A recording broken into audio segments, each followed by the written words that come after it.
CGP Angkatan 9. Saya di sini akan menerangkan tentang budaya positif dari modul 1.4 CGP Angkatan 9 instansi SMPN 1 Atap 4 Cipanas Kabupaten Lebak Provinsi Bandung. Budaya positif.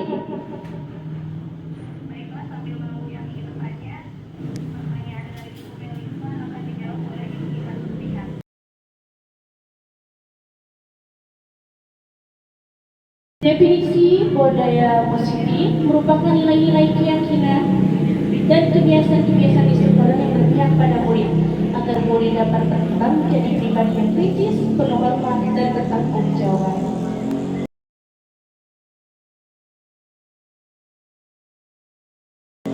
Budaya positif meliputi 6 hal, yaitu perubahan paradigma, stimulus respon, konsep disiplin positif, keyakinan kelas, pemenuhan 5 kebutuhan dasar manusia, 5 posisi kontrol, dan segitiga restitusi.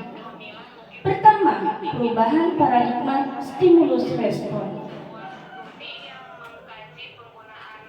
Untuk membangun budaya yang positif, sekolah perlu menyediakan lingkungan yang aman dan nyaman agar murid-murid mampu berpikir, bertindak, dan mencipta dengan merdeka, mandiri, dan bertanggung jawab.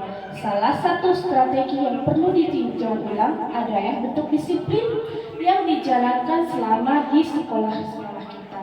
Contoh di sini sebelum masuk kelas, biasanya anak-anak sudah melaksanakan tanggung jawab kebersihan area sekolah dengan menyapu, terus mengepel sehingga lingkungan sekolah itu bersih.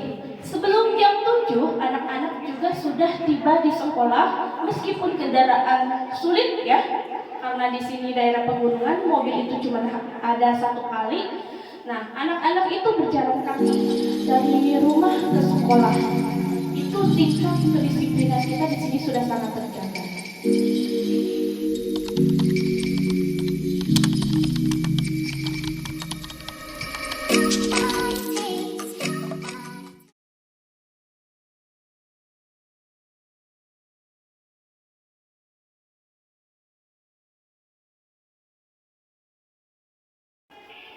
Yang kedua adalah konsep disiplin positif. Konsep disiplin positif merupakan topik pembahasan tentang disiplin. Ada 3 macam motivasi perilaku manusia di dalam sini. Ada untuk menghindari ketidaknyamanan atau hukuman, untuk mendapatkan imbalan atau penghargaan dari orang lain, dan yang ketiga untuk menjadi orang yang mereka inginkan dan menghargai diri sendiri dengan nilai-nilai yang mereka percaya.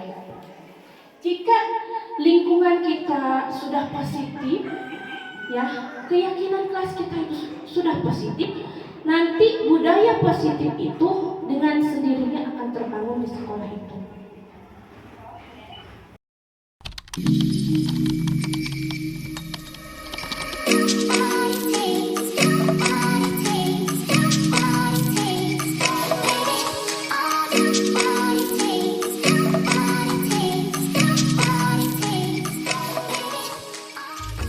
Yang ketiga adalah keyakinan kelas. Keyakinan kelas merupakan nilai-nilai kebaikan atau prinsip-prinsip yang disepakati secara universal. Orang akan lebih semangat atau bergerak untuk melaksanakan keyakinannya daripada hanya mengikuti aturan. Dalam pembentukan keyakinan kelas, yang pertama, keyakinan kelas bersifat lebih abstrak daripada peraturan yang lebih rinci dan konkret. Yang kedua, keyakinan kelas berupa pernyataan-pernyataan universal. Yang ketiga, pernyataan keyakinan kelas senantiasa dibuat dalam bentuk positif. Yang keempat, keyakinan kelas hendaknya tidak terlalu banyak sehingga mudah diingat dan dipahami oleh semua warga kelas. Yang kelima, keyakinan kelas sebaliknya sesuatu yang dapat diterapkan di lingkungan tersebut. Keenam, semua warga kelas hendaknya ikut berkontribusi dalam pembuatan keyakinan kelas. Yang ketujuh, bersedia meninjau kembali keyakinan kelas dari waktu ke waktu. Contoh keyakinan kelas yang dibuat, misalnya datang tepat waktu, menjaga kebersihan, saling menghargai, menghormati itu bagian dari keyakinan kelas yang sudah dibuat. Nanti akan ada dokumentasi foto-foto kegiatan yang mewakili keyakinan kelas yang telah saya praktikkan.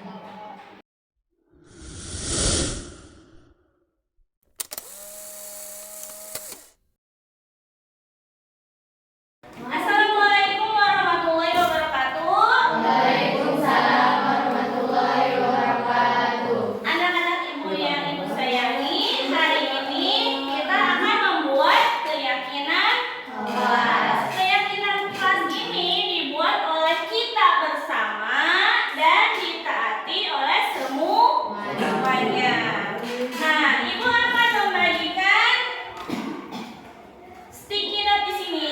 Kalian tulis keyakinan kelas yang akan kita buat, lalu setelahnya kita tempel di sini. Bisa dimengerti?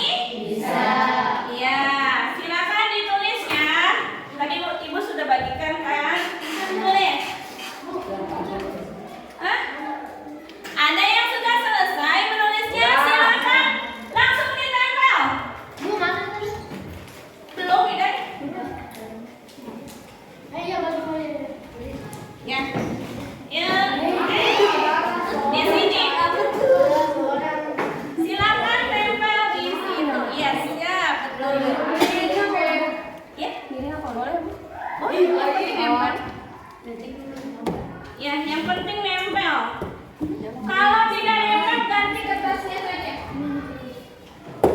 Bisa? Di sini senang, sana senang, di mana-mana kami senang.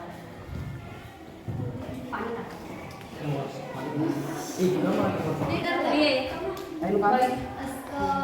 Harusnya atasnya yang Ibu ini makan. Kalau yang nggak nempel, buat lagi. Oke, silakan duduk. Kalau yang nggak nempel, buat lagi Pak.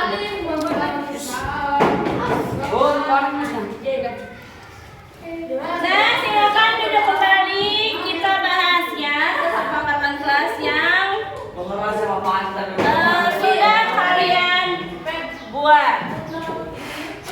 Yang pertama adalah saling menghargai. Sepakatnya saling menghargai di sini tidak boleh berantem, tidak boleh membuli, harus menghargai satu sama lain. Datang tepat waktu sama dengan disiplin. Jadi tidak boleh datang terlambat. Siapa di sini yang suka telat? Amil, Siapa yang suka telat? Amil. Amil, nanti diperbaiki ya.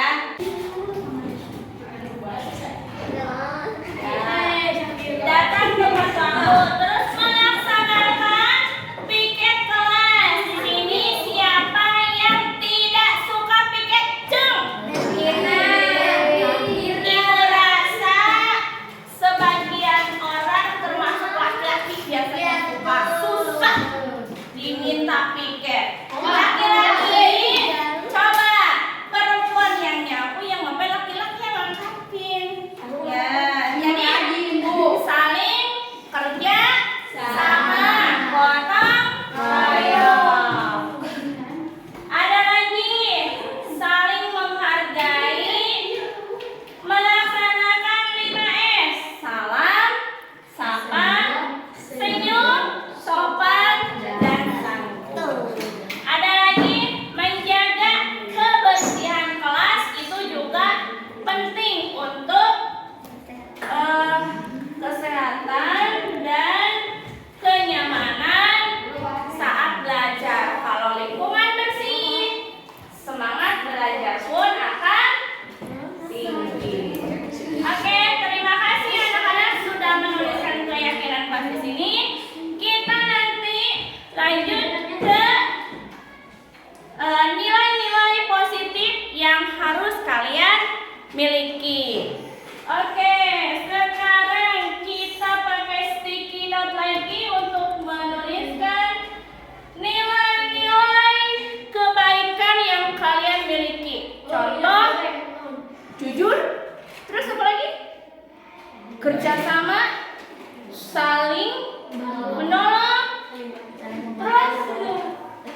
berbohong itu jujur.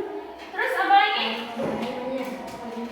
Suka menolong, menghargai, dan sebagainya. Silakan kalian ke depan lagi. Kita tempel di pohon tulis rahasia. Enak kedelakmu. Jaduan bisa ya? Saling menghargai. Leman. Jangan nempel kan ada musik nih. Ditepak kayak ditepak. Yaudah lah. Ayo Gin. Tadi kami nyusul. Satu belum ada serangan. Tuh. Selesai oi. Tuh main kita. Aing sama jengkep ya. Tetet. Kapal kontrol. Anjay. Ina double tip. Sampai bau ke atas.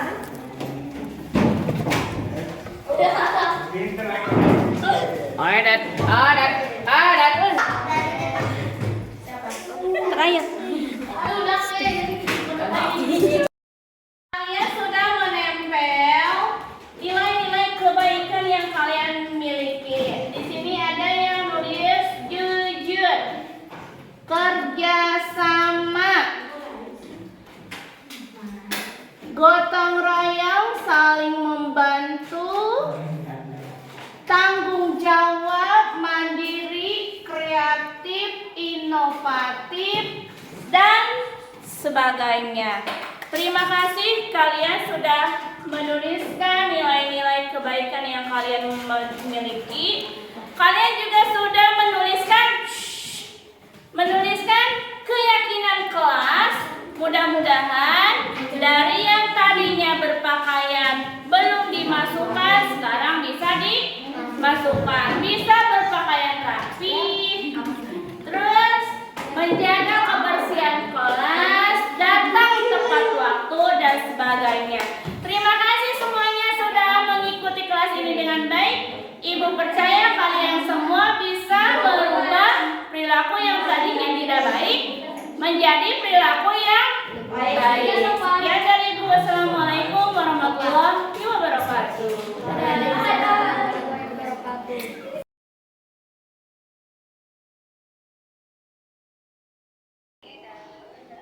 Keempat, pemenuhan 5 kebutuhan dasar manusia. 5 kebutuhan dasar manusia antara lain kebutuhan untuk bertahan hidup atau survival. Yang kedua, cinta dan kasih sayang, love and belonging, kebutuhan untuk diterima. Ketiga, kebebasan atau freedom. Keempat, kesenangan atau fun. Kelima, penguasaan atau power. Nah, di dalam 5 dasar kebutuhan manusia ini, power itu mewakili kekuatan dalam diri kita sehingga budaya positif yang di sekolah itu akan terwujud dengan baik. Baik, selanjutnya 5 posisi kontrol. Melalui serangkaian riset dan bersandar pada teori kontrol Dr. William Glasser, Gosling berkesimpulan ada 5 posisi kontrol yang diterapkan seorang guru, orang tua, ataupun atasan dalam melakukan kontrol. Kelima posisi kontrol tersebut adalah yang pertama, sebagai penghukum, patuhi tata tertib. Yang kedua, membuat orang merasa bersalah. Bagaimana kalau orang tuamu tahu? Yang ketiga, posisi teman. Guru memposisikan sebagai teman. Ingat tidak bantuan bapak selama ini. Ingat tidak bantuan ibu selama ini. Apakah kamu bisa bantu ibu? Itu posisi sebagai teman. Selanjutnya ada monitor. Apa yang telah kamu lakukan? Posisi manajer, mempersilahkan murid untuk mempertanggungjawabkan perilakunya dan mencari solusinya.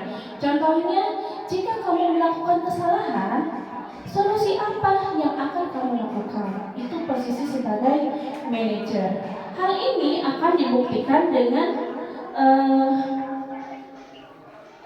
segitiga restitusi. Di sini ada segitiga restitusi. Restitusi adalah proses menciptakan kondisi bagi murid untuk memperbaiki kesalahan. Langkah-langkahnya yaitu yang pertama, menstabilkan identitas. Contohnya, kita semua pernah melakukan hal yang terbaik yang bisa kita lakukan. Atau contohnya, semua orang pasti pernah melakukan kesalahan. Seperti juga ibu, karena manusia tidak ada yang sempurna. Itu contoh dari menstabilkan identitas. Yang kedua, validasi tindakan yang salah.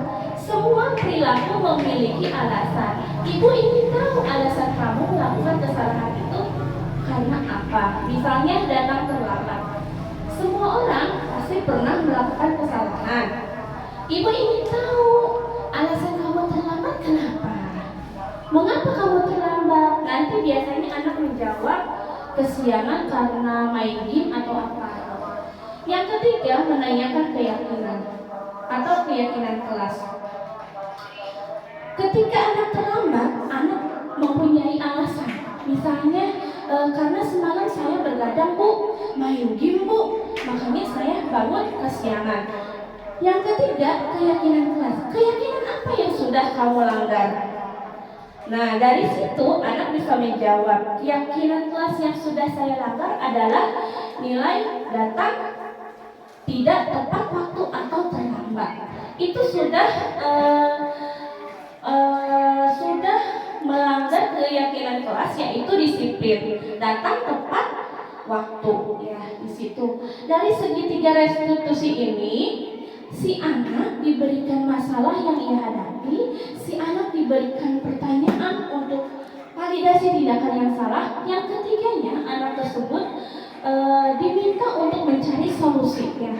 Bagaimana supaya kamu tidak terlambat besok? Misalnya, saya akan bangun atau tidur lebih cepat bu, saya tidak akan bergadang lagi bu. Nah, dengan alasan seperti itu, maka si anak akan bangun lebih pagi dan tidak terlambat ke sekolah. Seperti itu segitiga restitusi. Jadi ini baik sekali untuk diterapkan di sekolah.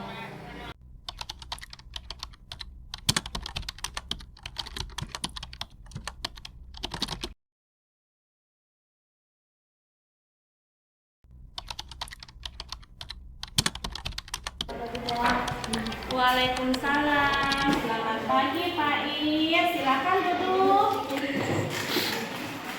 Nah, apakah Pak Is tahu mengapa Pak Is dipanggil ke sini? Tahu bu, saya tadi terlambat saat berjalan. Iya betul. Semua orang pasti pernah melakukan kesalahan, termasuk ibu. Namun setiap tindakan pasti ada alasannya. Kira-kira mengapa Pak Is tadi datang terlambat? Saya dapat mengerti soalnya malamnya saya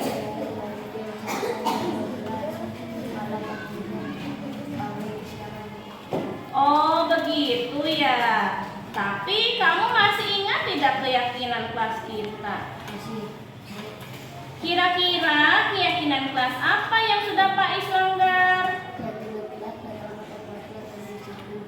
Betul, ternyata kamu tahu. Lalu, apa kamu punya solusi untuk masalah ini? saya tidak akan mencapai dari malam dan akan lebih cepat supaya tidak terjadi. Bagus, Pak Is sudah menemukan solusinya. Ibu sangat apresiasi dengan solusi yang diberikan oleh Pak Is. Sekarang perbaiki ya. Kembali ke kelas Pak Is.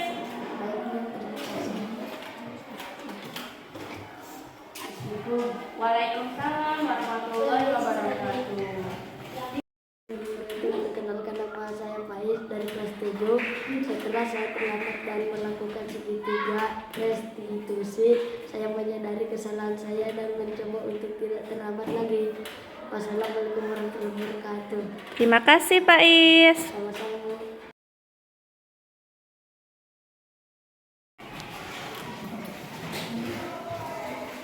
Assalamualaikum, selamat siang Pak. Waalaikumsalam Oma. Silakan duduk. Oma tahu tidak Bu, saya bolos saat pelajaran keempat dan tidak melaksanakan tugas. Benar sekali, setiap orang pasti punya kesalahan. Nah, setiap alasan, setiap kesalahan itu pasti ada alasannya. Kira-kira mengapa Oma membolos dan tidak melaksanakan piket? Saya sakit kepala dan perut saya mual, Bu. Tapi saya tidak sempat meminta izin kepada guru. Oh, begitu. Kamu masih ingat tidak keyakinan kelas kita? Masih, Bu. Kira-kira keyakinan kelas apa yang sudah Oma langgar? Tidak membolos atau disiplin dan menjaga kebersihan kelas, Bu. Iya betul, ternyata kamu masih ingat. Lalu kira-kira solusi untuk masalah ini apa ya? Saya seharusnya meminta izin karena sakit dan melaksanakan piket kelas, Bu. Bagus, Oma sudah menyadari kesalahan dan sudah menemukan solusinya. Sekarang tinggal diperbaiki ya. Baik, Bu. Terima kasih. Assalamualaikum warahmatullahi wabarakatuh. Iya, sama-sama. Nama saya Oma dari kelas 7. Setelah saya melakukan segitiga restitusi, saya menyadari kesalahan saya, mencoba untuk tidak membolos dan melaksanakan piket kelas. Assalamualaikum warahmatullahi wabarakatuh. Waalaikumsalam warahmatullahi wabarakatuh. Terima kasih Oma. Baik, mungkin hanya itu yang dapat saya sampaikan. Kurang lebihnya mohon maaf. Wabillahi taufiq wal hidayah. Wassalamualaikum warahmatullahi wabarakatuh. Waalaikumsalam warahmatullahi wabarakatuh.